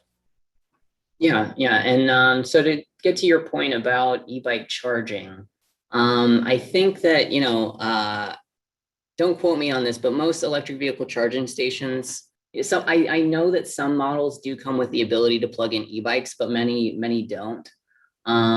So when we think about building out charging availability for e-bikes, something that's come up so far that we don't currently have funds programmed for, but it's a brainstorming process right now, is trying to possibly identify like concentrated areas for like a charging corral of sorts. And an opportunity associated with that could be a certain type of charging infrastructure that kind of feeds off of like streetlight electrical like input, if that makes sense. Because when we're talking about charging, and you're talking about placing charging stations just out in the public right of way here or there, there's the underlying question of, well, is there the underlying conduit to support charging in that location? And if not, the main cost associated with installing the charging is actually running out the conduit to that location for the most part. So the cool idea of could we concentrate charging corrals for e-bikes under these like identified like streetlight priority destination locations is something that's it's starting to sort of work its way through. It's starting to be discussed. It's not a super active project in terms of we're actively going out and identifying these locations now, but it's certainly on our minds, and it's something that we're starting to think about. Well, how do we identify funding to go forward with something to make e-bike charging a little bit more accessible to everybody? Wonderful, thank you. It looks like next we'll have Mary and then Anne and Sue. I was wondering about the electric car share too, like Daniel was. And I'm wondering how many people will be sharing a car, about if you have, like the number of residents and how many cars. And I wanted to make the comment that since our goal is to triple the number of, I think it's walkers, bikers, and people who use the bus, I was just wondering if it had been considered like, oh, we'll buy one electric car and 3 electric bicycles for people to use, because they are less expensive and they take up less room, and we're talking about changing behaviors. I think car shares are great, but on top of that, superior to that is walking and biking and taking the bus. So I'm just wondering if you could comment about the number of people, and if it was considered to get some like electric cargo bikes. You can do a lot with an electric cargo bike, right, Daniel? Sure can. To piggyback on your question, is there safe infrastructure in these locations to lock a bike? Because if you're giving up your car to use a car share, you're going to want a bike. All right. So in terms of the question about why car share, so the real like motivating factor in prioritizing the car share service is that the financial assistance that the nonprofit Fourth could provide is specific to car share. And that's partially coming just from them, and that's partially coming from, it looks like there's going to be some supplementary funding coming from, oh gosh, don't ask me the organization name, but it's essentially a national association for, electrical utilities. And electric utilities tend to, if you look nationally, a lot of them tend to focus more on electric vehicles than like e-bikes or e-scooters. Because it's kind of viewed as like a business generating investment, if that makes sense. Electric cars aren't just great for the environment; they're also great for electric utilities because it's gonna, pretty dramatic. In a high adoption scenario, it's gonna pretty dramatically increase business for them. So that money was specifically oriented towards electric cars. There's been an effort to identify for the city to identify supplementary grant money to infuse e-bikes into that. It hasn't worked out. There was one nonprofit that we looked at trying to get a grant with, but they wouldn't allow a public entity to provide the match grant, the match funding for the grant, which was unfortunate. So we just couldn't make that work.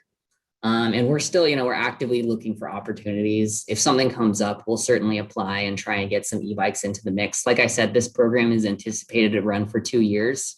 So even if we can't get e-bikes right in at the start, we're going to continue looking and trying to find ways to get them in. So in terms of bike parking at these locations, to be honest with you, I haven't looked. I know one of them is one of them is under development. I don't know if they have plans to install bike parking with the development. I imagine they do, but I can certainly look into that and check. And then in terms of the number of residents at these locations, I don't remember the exact number off the top of my head, but I feel like it was in the ballpark of 100 units. So that certainly is a good amount of people to help support a program like this. And then how many cars would there be for that? How many cars? Yeah, so we would have a pretty limited number of cars. We're anticipating getting 3, possibly 4. At least 2 of those are going to go to the affordable housing sites. There's also been discussion of having a community accessible car, 1 or 2 community accessible cars that aren't specific to affordable housing site tenants. And the candidate location having been discussed for that was generally downtown, possibly in one of the Broadway parking garages for anyone who knows where that is. But I'm sure maybe this is why Andrew has his hand up. Earlier today, we had the idea of maybe trying to put another car at a transit station to support transit connectivity. So that's something that's also being discussed. Great, thank you. Next we have Anne and Sue and then Andrew. Thanks to you both. I have one question about each program. The first about car share. I imagine that since Fourth is involved, you've probably had a lot of these discussions, but I was curious, thinking about the different equity requirements of car share programs. I imagine you've probably talked about, say, bank account access, lack of smartphone, et cetera. But one model I see of some car share programs that's not as uniformly rolled out is something like what happens if folks don't have a driver's license or can't drive themselves, and if there's some model being discussed about, say, having members within the, say, housing unit who can essentially drive others around, if there's a more formalized way to put that in the program. About the e-bikes, I'm curious if in conjunction with the e-bike workshop, et cetera, which sounds cool, If there's been any discussions about, say, an e-bike lending library, which I know other communities have piloted. We have a grad student currently writing a thesis about it. There's some really cool examples that often are based out of public libraries themselves and are often encouraged or geared towards encourage people to try out different e-bikes. As you all mentioned, there's a whole bunch of different types, and they lend them out for, say, up from ranging from a week to 6 months and let people try them out. I was just curious if there's any thinking around that. So to your first point about the accessibility of car share, you know, it's something that hasn't been discussed. The idea of having someone else having some kind of like sign up system, you know, that's something that hasn't come up, but it's something that I'll raise with the group. You know, it's certainly an interesting idea, even if it's as informal as having like some type of, you know, physical, you know, sign up list somewhere in the building. I don't know. Yeah, I'll feel out St. Vincent's on, you know, if they think that's something that would work well, and if that's something that they're interested in pursuing in this program. And then to the e-bike lending library, that is a cool idea. I've never heard of that. If you have any information that you want to share, I think you mentioned a thesis, or I'd be happy to read it if you want to email it over. Or it's in the works, so give it another month. Okay. Well, yeah, I'll definitely do some Googling in the meantime. I have not heard of that. Yeah, and I can ask her to maybe share a draft or so. I'll send over some, connect you all. And I'll pop a link in the chat. The car share program I'm specifically thinking of is one in Sacramento. They're really, really cool and have seemed to hit all the boxes in terms of accessibility. So I'll drop a link in the chat if it's useful. Yeah, absolutely. Wonderful. Let's have Sue next. Yeah, just real quickly, I was going to ask on these e-bike workshops, do you have any strategy for how to attract the people who, you know, how do you reach your audience? And I'll admit I'm asking mostly because we have a programs committee meeting tomorrow. And it's like, how do you get the right people? In other words, we don't really want to just attract people who are already riding bikes to e-bikes because they'll find out about it on their own. But how do you get people who currently are driving cars, and how do you locate those people? So one thing that we've done to try identifying the audience we really want to connect with is, you know, in the course of partnering with the 3 e-bike specific shops that we have in town, we sort of had informational interviews with each of them to an extent. And we asked them, you know, who's coming in your door? You know, who do you perceive to be your target demographics? What do you perceive to be their primary concerns? Why do you see them switching to e-bikes? And something that all 3 said was that they found older adults to be more likely to come in and purchase e-bikes, particularly those who may feel like they're starting to have mobility challenges. They also indicated to us that there are a good number of customers that come in with one form or another of sort of mobility limitation, or, you know, some customers are customers with disabilities. And so that hadn't been something that we'd really thought about up until that point. And based on that conversation with them and their feedback on that, what we've done is we've looped in a couple of partners through BEST. So BEST has a really good relationship with the AARP and Lane Independent Living Alliance. And they have reached out to those 2 organizations, and the AARP and Lila are going to help promote the event and connect their base with, you know, the registration information associated with the e-bike workshop. So that's something that we have done, you know, to try connecting with audiences that are, you know, more, I don't know, perhaps a little bit more, I don't know if predisposed is the right word, but people who are a bit more likely to exhibit interest in e-bikes. You know, beyond that, we're certainly doing all our standard messaging avenues. Social media is something that we have a really active presence on. Our Facebook ads are really a effective tool, especially if we pay for the boosts to have those additional viewings on the posts. So, there's sort of the tailored partnership with AARP and Lila, and then there's our conventional social media and in motion newsletter and city council newsletter avenue.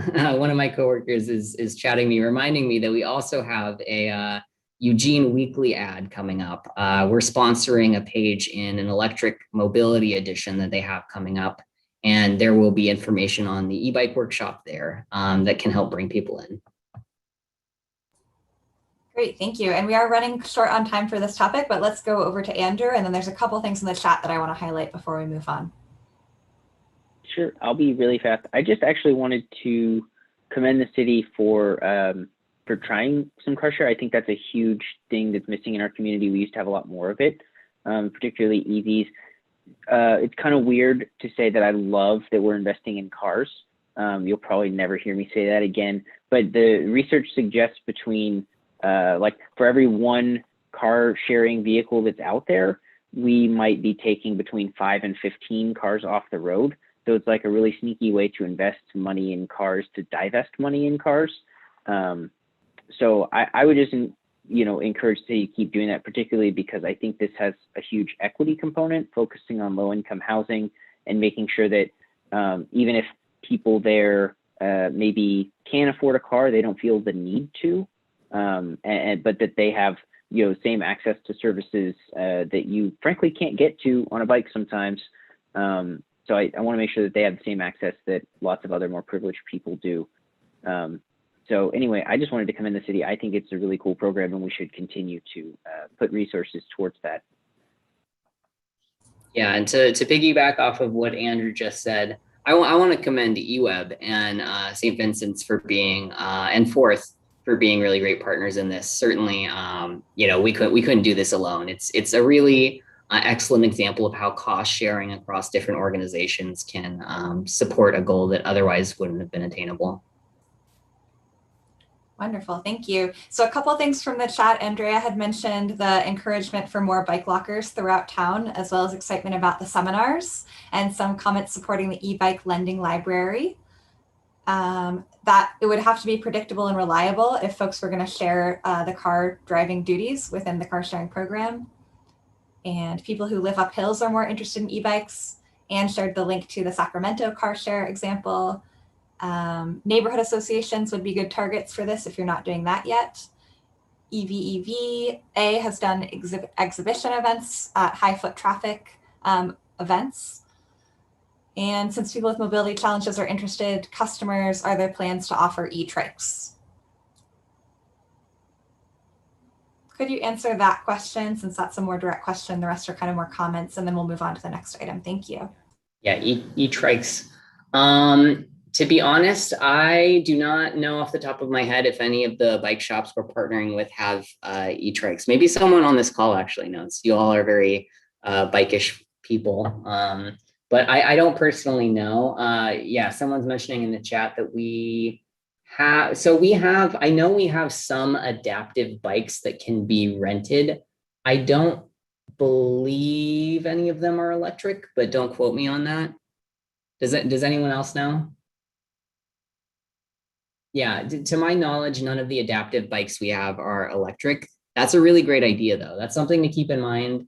And that's also something that would be great to look into prior to the e-bike workshop, of in terms of checking the inventory of all the bike shops that we're partnering with. If none of them carry adaptive electric bikes, I think it would be a great idea to expand and try bringing in an extra shop that does have an adaptive bike, because we're offering these discounts, and it would be a shame if it couldn't be applied to an adaptive electric bike. Excellent. Thank you all for the great discussion and for all the information. It's really appreciated. We'll move on to the next agenda item, which is subcommittee reports. So if anyone who's on any of the subcommittees, I know we have several subcommittees moving right now, wants to do any reports, that would be excellent. So I can speak for the communications subcommittee, or what was it, Sue? Outreach? Something. Anyway, so basically we met and our discussion was basically around what we're doing, because there's lots of ideas, whether to be talking to folks on the street, to be talking to government organizational bodies, those sorts of things. We agreed that we kind of have a lot of ideas and we're going to be most effective if we're connecting with other groups. So our first order of business was to basically make a list of groups we want to connect with and to distribute those. So everyone on the committee, subcommittee is signed up to connect with one or two particular groups. I'll just list those briefly. We're going to talk to BEST, the Eugene Vision Zero, the Sustainability Commission, of course, the YMCA, the Willamette East Alton Baker Park Committee, UO Transportation, the Eugene Chamber of Commerce, BPAC in Springfield, Climate Revolutions, and 350. And I don't think the program subcommittee has met yet, right? It's tomorrow. Okay, excellent. And as far as I know, infrastructure subcommittee has not met either. Okay, so that sounds like an excellent update. Thank you for that. And I'd also like to take some time for, I know we have a representative from BPAC here. Bryce, if you'd like to share anything from BPAC, that would be excellent. Hello there. We've only had one meeting and it was pretty much, well, business before I got involved with them. So I don't really have much to share. I have to take some notes on the e-bikes discussion here, because that's something that we're going to be talking about some more too. Just, you know, it's a new thing and kind of how to handle it, especially people's concerns with just the speed of them and, you know, the potential for problems there. But we're just kind of in preliminary discussions about that right now. Not much else going on that really comes to mind. That's about it. We're also only meeting every other month too. So yeah, we have half as many meetings as you guys. But yeah, that's, I'm definitely taking some notes on this because that's something we're talking about too. Sounds like it's been a little more of a discussion among the ATC here for a bit. I imagine this is pretty common with all, you know, bike ped groups everywhere, just kind of how to deal with some of this new stuff that's coming out. So that's helpful. I was hearing you talk about the, what do you call it? The class thing, workshop or whatever on that. That's interesting. Do you have, just I guess for my own curiosity, is there any kind of like information on that? That's something that can be read right now, or is that just like a discussion you're having? Or is that about the shift to e-bikes workshop that we were discussing? Yes. So the official Eventbrite page for that's going to have all the information about it is going to be going live within the next week. And it's also going to be better highlighted within that Eugene weekly ad. But I am more than happy to connect with you and share stuff that went on behind the scenes to help make that happen. Sure, yeah, that'd be great. So other than that, I think that's about all I got here. Yeah, I'll be around more. Thank you. It's great to have you here, and thanks for the update. I think we have a little bit more time here before we move into the project updates and information share. One thing I really value is getting everybody's voice in the room if they would like to. So I know there's a couple of you we haven't really heard from yet tonight. So I'd like to give an opportunity for folks, Josh and Papa, and I think Hillary, we haven't heard much from you yet. So if you want to share anything about what's been said, or if you have any project updates or info to share, please feel free to hop on. I actually had a question about the e-bike webinar. I saw a really great one about e-bikes last year that really helped prompt me to get an e-bike. I have 2 kids, and part of transporting kids on a bike just felt a little daunting with all the stuff you have to pack and like all the gear and the rain and all those sorts of things. So I'm curious if in the webinar you're going to just talk about basics of using bikes as your main form of transportation, especially potentially with families. I know that you're sort of gearing, it sounds like potentially towards a different audience, but that could help some people who might be on the fence about it and convince them that might be a possibility. Yeah, we're definitely interested in including a family component, those cargo bike components. The exact outline of the presentation is still a little bit in flux, and that's a really great idea to include in it. Karen, my family would love to help with that. Noted. Wonderful. I want to give another minute here to open the floor to those voices we haven't heard. Oh, go ahead, Papa. Yeah. The only comment I'd like to say on the e-bikes is, I mean, the safety factor on the bicycle paths, because they are sizable size. I mean, today I was riding next to a lady who had one, and it had tires which as big as a small scooter, you know, like your Lambretta scooter.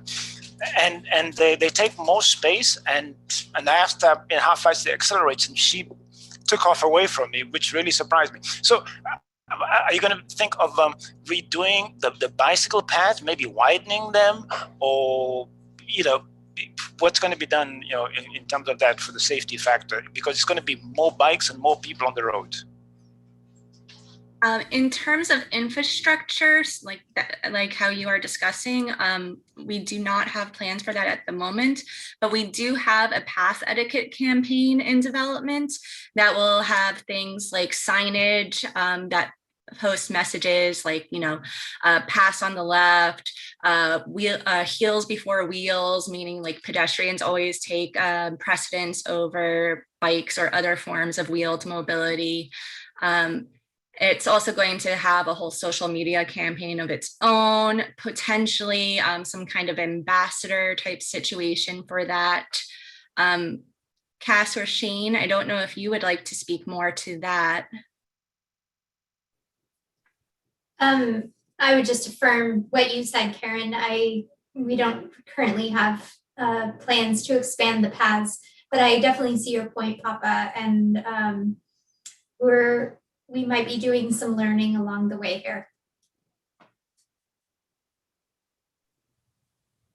And I guess I'll just ask a little bit about some of the stuff we've discussed in previous meetings about some of the pushback regarding e-bikes with some of the, I guess it's mostly the Willamette preservation area. Is there some discussion with this group as well in this context? Yeah, so we did go to them last month and discuss this topic, and I believe they may have reached out to y'all in interest in better discussing the topic. But I can say that it is being discussed more in the leadership levels as well, how to best proceed with that. Thanks. Yeah, I think Andrew was going to be reaching out to them. Is that right? It's on my to-do list. Sorry, I haven't done it yet.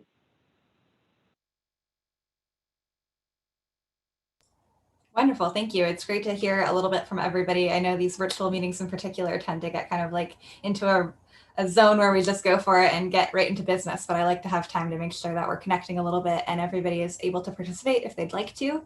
So with that being said, we can transition right into the project updates and info sharing part of the agenda, and it looks like that's just everybody. So let's leave some space for ATC members first, and then if we have more time, staff could follow up with anything else they want to share with us. So I'll just let us go around. You don't need to raise your hand Zoom style. You can just unmute if you'd like to. And if you're more comfortable raising your Zoom hand, that works as well.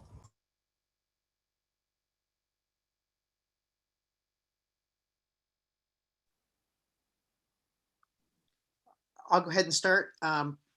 Both Sue and I are members of the Street Repair Review Panel, which met just recently. And it's the final of the 3 meetings this year. And we reviewed the report that would go to City Council.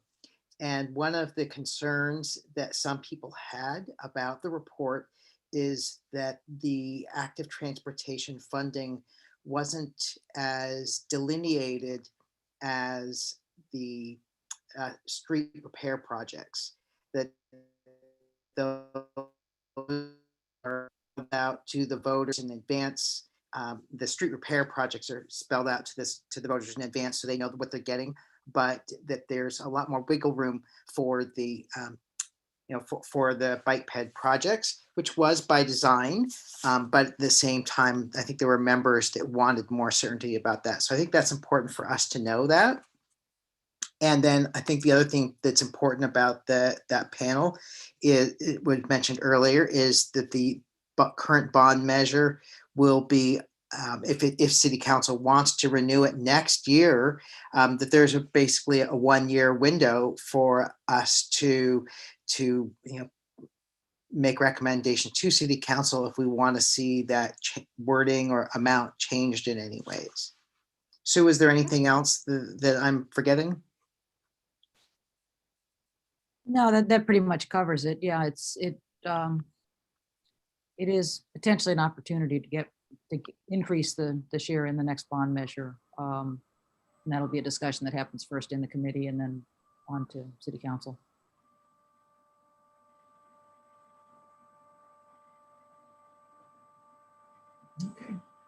Okay. So couple of things.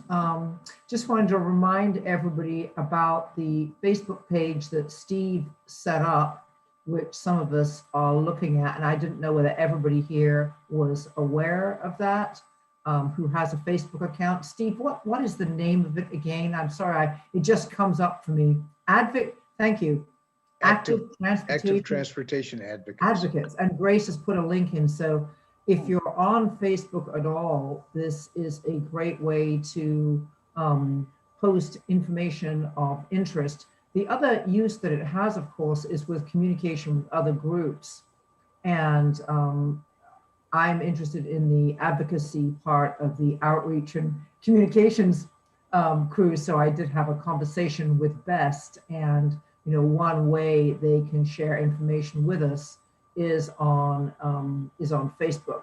Though we're exploring other methods as well, which we haven't come up with completely yet. But another aspect that we had talked about originally with that Facebook group, and this, Lee, is maybe something you'd need to weigh in on, is we had talked about wanting to open it up and reach out to the people who applied to ATC, who clearly have an interest in active transportation, but weren't chosen for the committee, but recognize that might, there might be some privacy issues there, or, we just didn't know what the protocols would be around that. But if you could comment on how we would invite them to join a Facebook group, do weigh in. Thanks.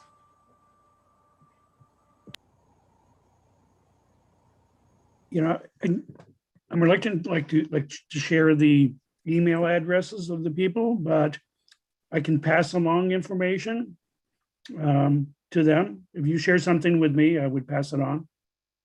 I think the easiest way would be that, because you've got all the email, and so if we were to invite them, maybe Steve, would that be something that as the administrator you could do, is send a line and a link to Lee, and then he would pass it to the applicants, I guess they're called. Does that make sense? Yeah, I guess we'd have to be careful that it's really intended as a space where people can share ideas or thoughts or other information, research, whatever you find that's of interest to the group.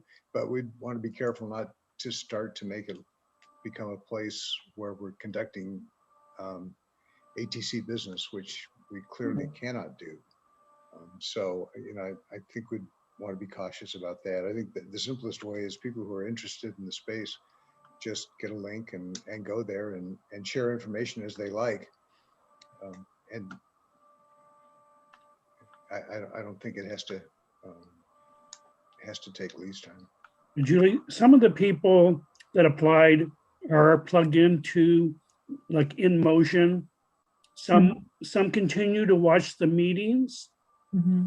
And in my email to all the people that were not selected, I talked to them about opportunities to stay involved, even though they wouldn't be on the committee.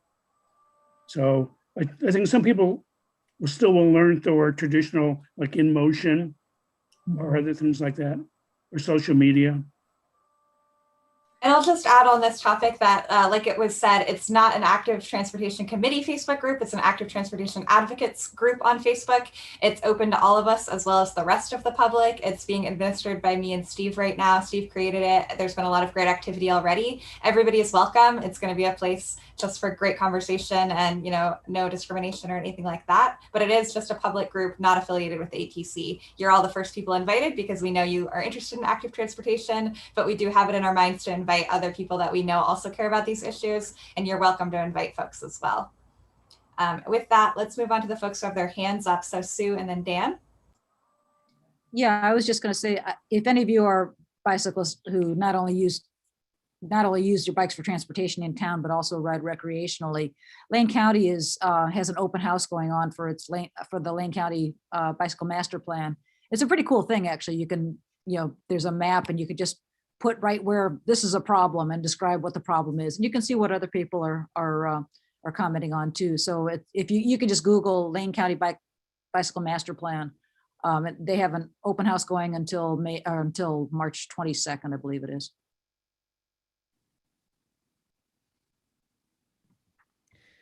I just wanted to say that 2 weeks ago, my best friend of 23 years died in a head-on collision with a drunk driver. So last week was probably the worst of my life. And basically just, I knew this was important work, but now it's personal.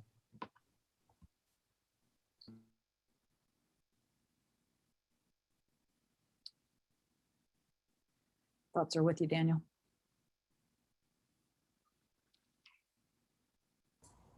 Thank you for sharing that, and sorry for your loss. And now, as we were just getting to the very end of our meeting time, I wonder if we would take a moment just in solidarity for all of those who have lost their lives or have been injured in violence on the road.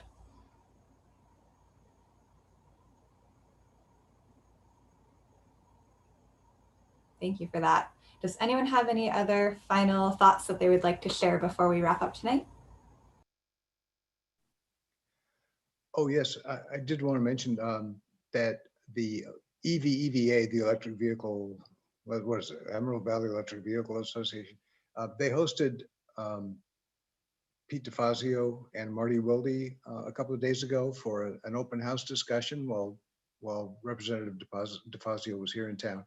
And he spoke quite a bit about the bill that he has coming, his conversations with the president and his optimism about the amount of money for rail and active transportation, et cetera, that he thinks he's going to bust loose, and his strong optimism. So that's recorded and on Facebook. If you look at the Emerald Valley or EVA Facebook page, you can see the recording of Representative DeFazio's comments.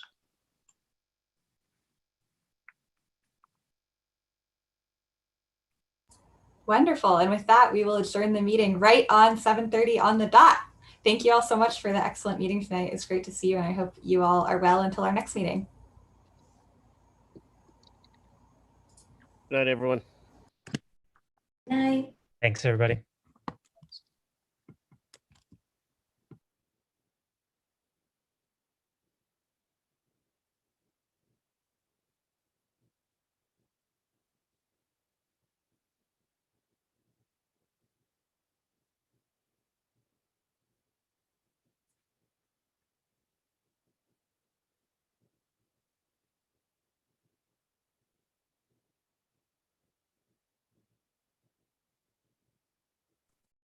All right. Wow, wow. Oh,